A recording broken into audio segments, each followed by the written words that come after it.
Il est important pour moi de vous annoncer que les nouveaux billets pour assister à la riposte comme les gens qui sont là sont déjà en vente. Le lien est disponible sur mes réseaux sociaux et sur le site de Radio Nova. Donc n'hésitez pas, foncez, prenez vos places. Le début de septembre et octobre est déjà quasiment complet alors que j'en avais pas trop parlé. Ce sera sur mes réseaux sociaux, donc foncez, prenez vos places et encore merci du soutien.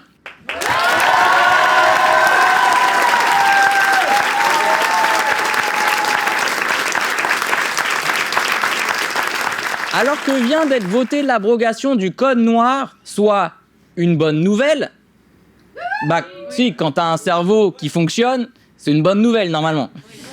Non mais j'ose le dire, excusez-moi de préciser que c'est une bonne nouvelle, parce que un événement mémoriel simple mais important a réussi à diviser sur un plateau télé.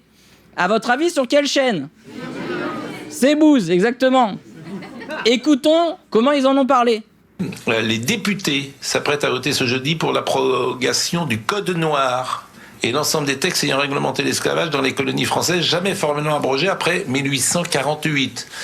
Donc tout ça, évidemment, symbolique. C'est symbolique. Sa phrase, elle est tombée dans les marches. C'est ça, symbolique. Non, mais c'est important de préciser que c'est symbolique. Parce qu'il y a des gens qui sont encore nostalgiques, donc... Là, qui n'ont pas compris que c'est fini. Bref, la suite. Quand on a un député qui est avec nous, Emmanuel Macron remet au centre du débat la question de la repentance et du passé colonial. C'est sympa parce qu'il ne nous parle que pour nous dire qu'on s'est mal conduit. Il nous dit qu'on s'est mal conduit. Tu parles de l'esclavage ou de pas avoir dit bonjour à ta tante en arrivant là. C'est l'un des pires crimes contre l'humanité, mais Pascal, ça lui casse les couilles qu'on en parle, quoi. Oui, bon, bah, on a jeté des mecs par-dessus le bord en Atlantique. Notre pays est responsable de viols, de tortures, de meurtres pendant plusieurs siècles. Mais bon, on va quand même pas en parler plus de 10 minutes. Pour se dire que faut pas que ça se reproduise, c'est bon. Oui, bah, on s'est mal conduit, mais ça arrive de déraper. Vous avez jamais pété en disant c'est pas moi, peut-être ? C'est pas moi, bon... Il y a un Youssef qui brûle une poubelle, il parle de la fin de la civilisation, d'une perte de repères, d'ensauvagement. La France brûle. Mais quand la France brûle des gens pendant des siècles, ça va. C'était il y a longtemps, wesh. Et il y a des islamo-supporters qui ont cassé des abribus, en fait. Hein. Pardon, hein, mais ça c'est grave. Hein. C'est fou. Pascal Praud, il arrive même à être réac de l'esclavage. Mais c'est très fort. Là, d'un coup, il est là, ouais, ça va, faut remettre les choses dans leur contexte. Titre de mon spectacle. Mais... c'est vrai. Il va être là. À l'époque, c'était des meubles. Les temps changent. Ouais, parce qu'on va quand même pas regarder constamment en arrière. Mais c'est vous qui passez votre temps à regarder en arrière, à dire la France c'était mieux avant. Et au lieu de se demander comment on peut faire pour que la France ça soit mieux maintenant. Les racistes, ils veulent jamais regarder derrière, sauf quand ils marchent devant un arabe ou un noir dans la rue. C'est un sujet qui mérite d'être... C'est un sujet qui est au cœur de la société française, l'abrogation du Code noir de 1848 mais... Oui. Le mec, il veut pas en parler alors qu'une grosse partie de la population fait partie des descendants de cette horreur. Prendre du temps pour parler de ça, alors qu'on pourrait parler d'une chèvre qui se drogue dans une rave party. C'est vrai que c'est con.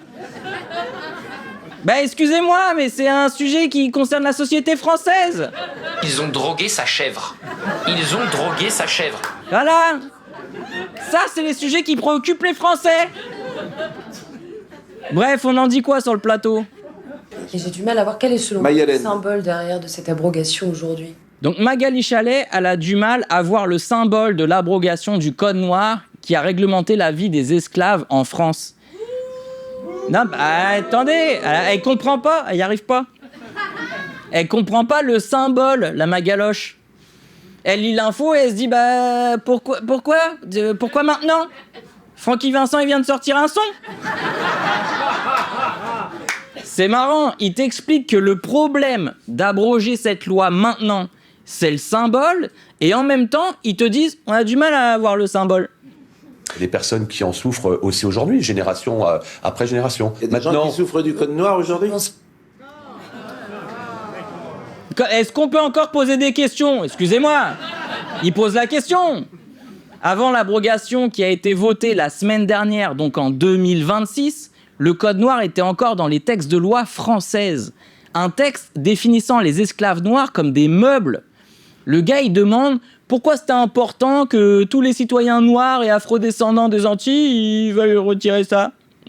Pourquoi fallait que des noirs soient mieux considérés que des tables basses? Bah oui, parce que c'était dans la loi de notre pays, en fait. Donc on peut plus poser de questions, c'est ça? Je le vois à votre regard, là. Commencez pas à penser que sur CBoost, c'est une chaîne d'information d'extrême droite. Non, il n'y a pas de propagande, c'est juste, il pose des questions. Parce que Pascal, il estime que c'est plus intéressant de dire que le réchauffement climatique, ça n'existe pas, plutôt que de rendre un peu de dignité et faire un travail de mémoire pour des millions de personnes. Après, il a posé la question, ils ont répondu quoi? C'est-à-dire qu'on a quand même le sujet de la mémoire, Pascal Praud, qui doit être entendu. Après, si vous me dites que... Oui, mais c'est la mémoire, et c'est toutes les mémoires. Oui, c'est moi, je veux bien qu'on parle de toutes les mémoires. Ouais, mais vous avez raison. C'est fou, comme à chaque fois qu'on parle de l'esclavage, il faut parler de toutes les mémoires. L'esclavage, il n'a pas le droit d'être indépendant, même dans sa mémoire. Faut qu'il soit accompagné d'un maître. C'est comme avec les marques à la télé, tu peux pas juste citer esclavage. Faut que tu cites d'autres drames historiques. C'est un peu comme les lessives, tu vois? Quand tu dis esclavage, il faut que tu dises Shoah, Rwanda, Fort Boyard, tu vois? C'est très grave, c'est très grave. Des personnes de petite taille qui courent avec des clés, excusez-moi. Il y en a un, il s'appelle Passepartout. On va faire semblant que c'est pas grave, ça? Bon, pourquoi faut pas parler du code noir aujourd'hui? Le problème, c'est que... Oui. Le problème, c'est que historiquement, on sort tellement l'élément de son contexte, ça ne veut rien dire. Pardon de le dire, mais le code noir promulgué par Louis XIV, à l'époque, dans les colonies françaises par rapport aux colonies anglaises, c'était, avec 12 guillemets de chaque côté, un progrès. Oui, non, bah... Mais avec 12 guillemets! Vous n'avez pas compté les guillemets, c'est pour ça, vous êtes arrêté à 2-3 guillemets. Il y en avait 12, là. Acquérir le statut de meuble, c'est déjà une évolution pour quelqu'un qui n'a pas d'âme. Et c'est incroyable. Je veux dire, avant d'être des meubles, c'était quoi? C'était des accessoires, c'était des porte-clés. Je sais pas, je suis pas spécialiste de l'histoire, en fait. Mais eux, si, apparemment. Alors non, n'entrez pas là-dedans. Là, si on va là-dedans... Ah oui, mais historiquement, je suis désolé. Oui, historiquement, mais si vous expliquez que le code noir est un progrès de Colbert, je vous assure, on va pas entrer là-dedans. Mais il y avait une... Voilà, c'était une codification. Bien sûr. Alors qu'avant, il n'y avait pas de codification. La scène est folle, j'ai même plus de blague. En fait, en 2026, t'as 5 blancs autour d'une table à la télé qui sont là à discuter sur le bien fondé ou non de retirer de la loi française un texte qui donne le droit de marquer au fer rouge un être humain pour montrer qu'on le possède. Alors que la seule question qu'on devrait se poser, c'est pourquoi ça n'a pas été fait depuis des décennies en vrai? Il n'y a pas d'autre question.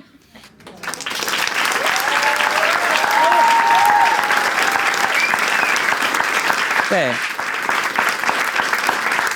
Je regardais les extraits tirés de cette émission et je vous jure, je me suis dit, j'ai fait un voyage temporel en fait. Je suis dans Casse Départ. C'est pas possible. Il y a une brèche spatio-temporelle qui touche que la télé française. Et là, dans leur monde, Jean-Marie Le Pen, il a gagné en 2002. C'est pas possible. On est dans Sliders.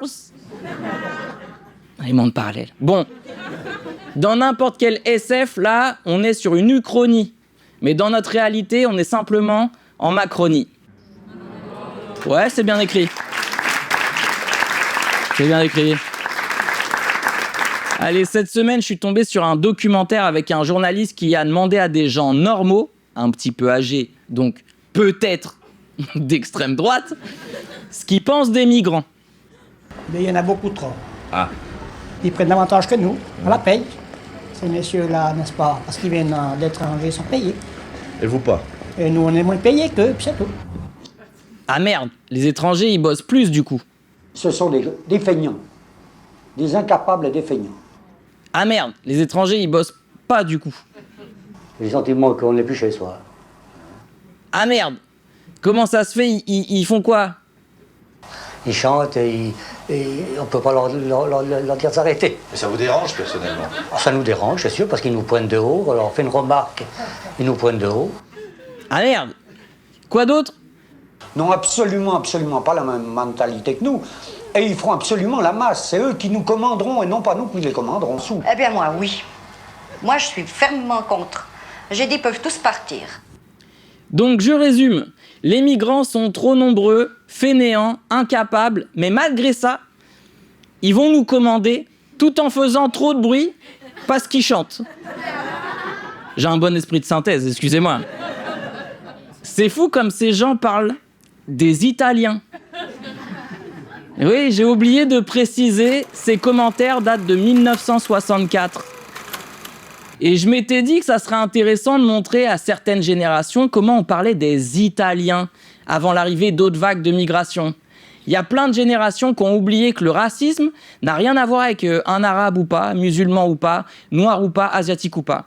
Les gens, faut comprendre que le racisme, c'est une construction du capital pour te faire détester un autre travailleur pauvre et pas celui qui devient riche grâce à leur travail. C'est lui qui fait venir le migrant et qui va dire à la population il te vole ton travail, alors que c'est lui qui nous vole nos richesses. Dans chaque pays...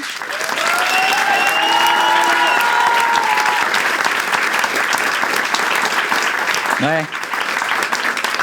Je vous ai fait un twist. Non mais dans chaque pays, il y a un bouc émissaire. Chaque pays a ses Arabes. En République dominicaine, ils détestent les Haïtiens. En Tunisie, les Subsahariens. En Birmanie, ils persécutent les Rohingyas. En Allemagne et en Autriche, c'est les Turcs. En Hongrie, c'est les musulmans. La menace culturelle, tant qu'à faire. En Corée du Sud, ils détestent les migrants d'Asie du Sud-Est. Au Liban, ils discriminent les gens venus d'Éthiopie et des Philippines. En Grèce, leur cible, c'est les réfugiés migrants arrivant de Turquie et d'Afrique. En Inde, c'est les Nigérians, les Soudanais et même des Indiens s'ils ne sont pas de la même caste. En Malaisie, ils font des rafles contre les migrants indonésiens et du Bangladesh. La liste, elle est sans fin. Les gens, on nous fait le même tour de magie depuis des décennies. Et les peuples, ils voient toujours pas les ficelles. Pourquoi j'ai mis des extraits avec les Italiens? C'est pour montrer à quel point c'est absurde. Personne aujourd'hui dirait que les descendants d'immigrés italiens ne sont pas français ou peuvent pas s'intégrer. La preuve, Bardella veut être président et ça dérange pas les racistes.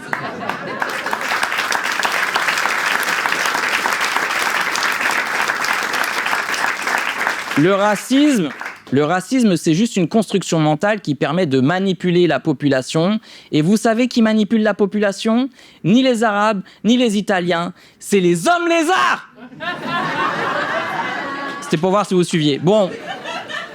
Je voulais garder votre attention. Bon. Non mais restez concentrés. Mon texte. Le racisme actuel, c'est juste un remake 4K de ce qui se faisait déjà envers les Italiens, puis après les Portugais, les Espagnols et j'en passe. Bon, après, c'est vrai, les Italiens, ils parlent fort, alors qu'ils parlent avec les mains. Comment ils font C'est un peu raciste. Ouais, bon. J'ai juste une question. Vous êtes nombreux à être commandés par des Italiens? Non, parce qu'ils disaient qu'ils allaient finir par nous commander. Ouais, parlez pas de Bardella à ce moment-là. Le racisme, c'est juste une boucle. Mais une boucle digne du Tour de France. Même dans Interstellar, la boucle n'est pas aussi bien faite. La droite fait venir des vagues de migrants pour les offrir au patronat. Ces migrants fabriquent les routes, nettoient les bureaux, vous divertissent. Quand ils ont fini de cleaner, ils commencent à réclamer des droits. Sauf que, si c'est pour qu'ils coûtent aussi cher que les Français, autant les renvoyer chez eux. Du coup, les patrons, ils financent l'extrême droite, qui trouve une nouvelle main-d'œuvre, pas chère, les font venir en France, et les Français détestent les derniers arrivés. Ceux qui étaient victimes du racisme, ils détestent les derniers arrivés pour dire nous ça va. Donc oui, parce que c'est comme ça qu'on est assimilés. C'est eux le problème, c'est pas nous, et ainsi de suite. Et c'est une boucle inclusive, parce que les anciennes victimes de racisme d'hier, elles peuvent être les racistes de demain. En fait, le racisme, c'est de gauche. Mes chers Arabes, soyez patients.